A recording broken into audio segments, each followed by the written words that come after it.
11월 4일 스미타임입니다. 말씀은 야고보서 3장 8절에서 12절입니다. 혀는 능히 길들일 사람이 없나니 쉬지 아니하는 악이요 죽이는 독이 가득한 것이라. 이것으로 우리가 주 아버지를 찬송하고 또 이것으로 하나님의 형상대로 지음을 받은 사람을 저주하나니 하나님에서 찬송과 저주가 나오는도다. 내 형제들아, 이것이 마땅하지 아니하니라. 샘이 한 구멍으로 어찌 단물과 썬물을 내겠느냐. 내 형제들아, 어찌 무화과 나무가 감람 열매를, 포도나무가 무화과를 맺겠느냐. 이와 같이 짠물이 단물을 내지 못하느니라. 아멘. 오늘 야고보는 성숙한 그리스도의 삶에 대해서 오늘 이 3장을 통해서 말씀을 하고 있는 겁니다.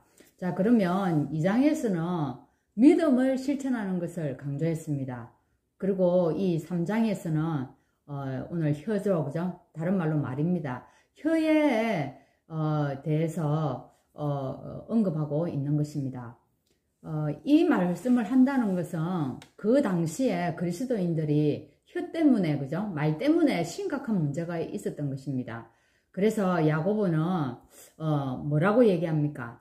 듣기는 속히 하고 말하기는 더디하고 또 뭐요? 썩내기는 더디하라고 그렇게 얘기합니다. 혀는 하나님께서 우리에게 주신 능력들 중에서 가장 영향력이 있는 것 중에 하나입니다. 그렇지요? 이 입을 가지고 하나님을 우리는 어찌합니까? 그리스도인들은 하나님을 찬양을 할 수도 있고 또 기도를 하고 또 다른 사람들도 살릴 수가 있습니다. 그런데 이것이 그렇지 못하면 반대로 어떻게 되어집니까? 사람을 죽이는 역할도 한다는 겁니다. 그래서 첫 번째로 야고보가 먼저 선생된 자들에게 권면을 하고 있는 부분입니다. 그래서 이렇게 두 번째로 이제 뭐라고 얘기하냐면 큰 배가 어떻게 움직이느냐, 작은 키로 움직인다고 얘기합니다. 그러면서 작은 불이 또 많은 나무를 태우는 것을 통해 가지고 이제 이 혀가 얼마나 중요한지 얘기하는 겁니다. 비록 혀가 작을지라도요, 큰 역할을 해가지고 엄청난 힘과 능력을 가지고 있음을 말하고 있습니다. 그래서 혀를 통제하지 못하면요, 파멸에 이르게 될 수밖에 없는 것입니다. 그쵸? 우리도 이거 일상생활에서 충분하게 우리가 느낄 수 있는 부분인 것입니다. 그리고 세 번째로 뭐라고 얘기합니까? 한 입에서 찬양과 저주가 나온다고 얘기합니다. 이 말은 즉 무엇입니까? 샘이요, 한 구멍에서 어찌 단물과 썬물로 낼 수가 있겠느냐, 이 말입니다. 우리가 샘이 한 구멍에서 나오는데 거기서 단물도 내고 썬물도 나오고 그렇지는 못한다는 겁니다. 그러면서 또 예를 들길래 뭐라고 얘기합니까? 무화과 나무가 감람 열매를 맺을 수 없다는 거죠. 그리고 포도나무가 무화과를 어찌 맺을 수 있겠느냐, 이렇게 얘기합니다. 이건 무엇을 얘기합니까? 인간의 이중성에 대해서 말하고 있는 부분입니다. 우리가 보통 얘기 많이 얘기하잖아요. 팥 심은 데 팥 나고 콩 심은 데 콩 난다. 우리 이것이 정확하게 모르면은 뭘 보고 합니까? 열매를 보면은 알 수 있다는 얘기가 이 말씀이죠. 그죠? 그래서 우리에게는 이 인간의 이중성들이 다 있습니다. 우리의 모습이 여러분 오늘 이렇지 않습니까? 참 그래서 우리가 회개도 하기도 하고 또 말씀을 통해서 또 돌아서기도 하고 갱신하기도 하는 그런 부분입니다. 자, 세상 사람들도 혀가 얼마나 중요한가를 말하면서 뭐라고 얘기합니까? 말 한마디가 천냥빚을 갚는다고 합니다. 그죠? 그렇게 얘기하지 않습니까? 이 따뜻한 말 한마디가 진짜로 내가 가지고 있는 이 빚을 탕감하는 그런 역할을 한다는 거죠. 그만큼 이 혀가, 우리의 말이 사람을 살리기도 하고 죽이기도 하는 그런 부분입니다. 그런데 이 혀가 내 지체 중에 하나이지만요, 어떻습니까? 내 마음대로 조종할 수 없다는 겁니다. 여러분, 그렇죠? 사실은 내 마음대로 할 수 있는 게 거의 없어요. 특히 말, 그렇죠? 나는 이렇게 생각하는데 말을 하다 보면은 다른 방향으로 흘러가가지고 오히려 오해를 사기도 하고 그 사람에게 참 위로하려고 갔는데 이 말이 잘못 나와가지고 어떻게 됐습니까? 오히려 상처를 주고 오고 거기서 불화를 일으키고 또 싸움을 이래 할 때가 있다 이 말이에요. 이게 내 의도대로 되지 않는 걸 말하는 거죠. 그래서 성령에 의해서만 우리가 가능하다는 겁니다. 성령에 의해서만 뭐가 가능하다는 겁니까? 나를 통제할 수 있고 내 말을 하나님이 조종할 수 있다는 겁니다. 이게 내 지체 중에 하나이지만 내 마음대로 할 수 없다는 걸 말합니다.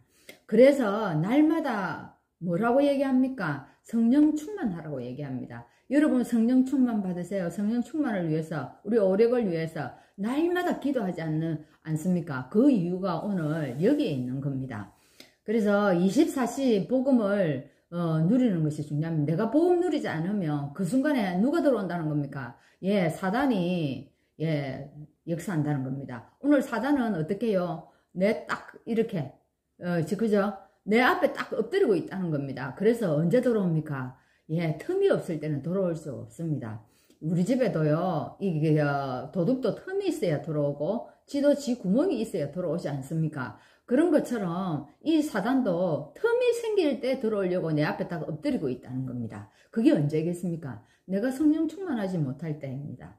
그래서 오늘 참 내가 늘 성령 충만을 기도해야 하는 이유, 내가 늘 임마누엘의 축복을 누리고 오늘도 보좌의 축복이 나에게 임하는 그런 시간 되어지게 해달라고 기도해야 되는 이유가 오늘도 여기 있는 겁니다. 우리가 한 번에 신앙 고백으로 말미암아 구원은 받지만 이 구원의 축복을 누리는 것은요, 우리가 24의 축복이, 기도의 축복이 필요하다는 겁니다.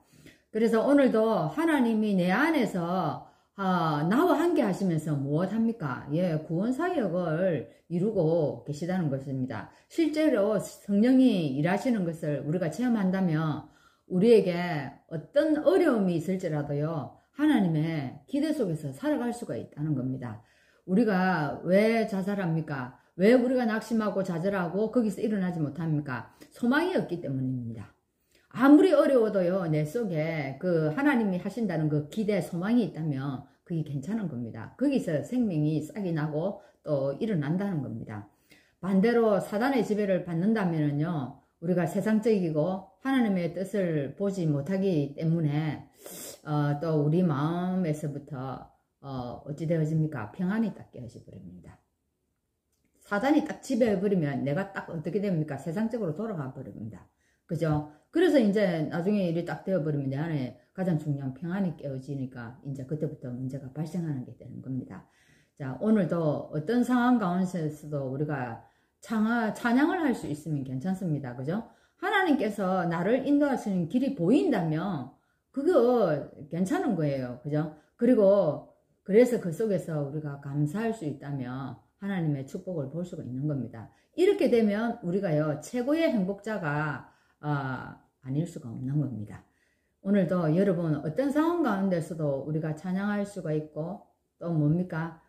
그 속에서도 감사할 수 있다면 우리 최고의 축복을 누리는 그런 시간이 되겠죠. 그죠?